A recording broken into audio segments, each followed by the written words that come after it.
લક્ષ્ય ન્યૂઝ, એક નજર, એક લક્ષ્ય. કલોલ ખાતે ગ્રામ પંચાયતના ચૂંટાયેલા પ્રતિનિધિઓનો ભવ્ય સન્માન સમારોહ યોજાયો. ગાંધીનગર લોકસભાના સાંસદ તથા ભારત સરકારના ગૃહ અને સહકાર મંત્રી અમિતભાઈ શાહના માર્ગદર્શન હેઠળ કલોલ વિધાનસભા ક્ષેત્રના નવા ચૂંટાયેલા સરપંચશ્રીઓ, ઉપસરપંચશ્રીઓ તેમજ ગ્રામ પંચાયત બોર્ડના સદસ્યશ્રીઓનો સન્માન સમારંભ કલોલના અમિત હોટેલ ખાતે ભવ્ય રીતે યોજાયો હતો. કલોલ વિધાનસભાના ધારાસભ્ય લક્ષ્મણજી પી ઠાકોરની અધ્યક્ષતામાં આ વિશેષ સન્માન સમારોહ કાર્યક્રમ યોજાયો હતો. સમારંભમાં તાલુકાના વિવિધ ગામોના ચૂંટાયેલા પ્રતિનિધિઓને શાલ અને સન્માનપત્ર આપી સન્માનિત કરાયા હતા. ધારાસભ્યશ્રીએ પોતાના સંબોધનમાં જણાવ્યું કે ગામડાના વિકાસ માટે ચૂંટાયેલા પ્રતિનિધિઓ લોકતંત્રના મજબૂત સ્તંભ છે અને સર્વાંગી વિકાસ માટે સૌએ મળીને કાર્ય કરવું જરૂરી છે.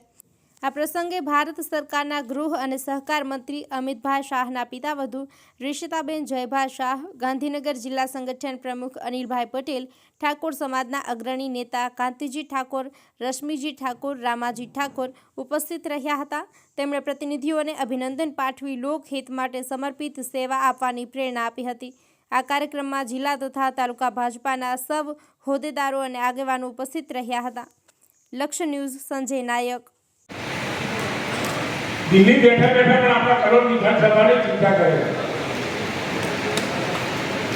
અમિતભાઈ શાહ સાહેબ જ્યારે અહીં ગુજરાત આવ્યા ત્યારે એમની જોડે મારે વાત થઈ હતી કે બકાજી આપણે કલોલ વિધાનસભાની અંદર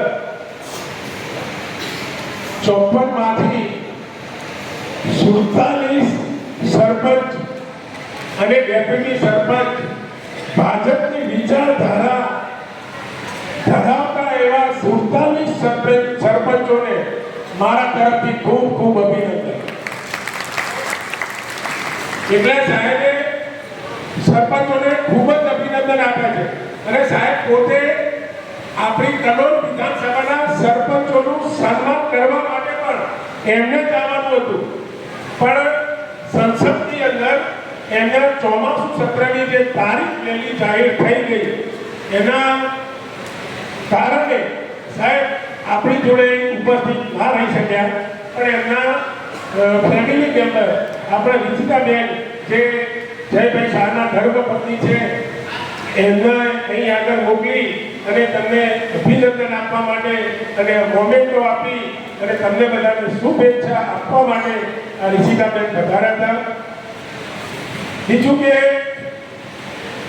આપણા જે દરેક ગામના સરપંચ જે રિષિતાબેને કીધું કે ગામનો સરપંચ એટલે પ્રથમ નાગરિક અને વોર્ડનો સભ્ય અને ડેપ્યુટી સરપંચ એ લોકોની વિશેષ જવાબદારી રહે છે.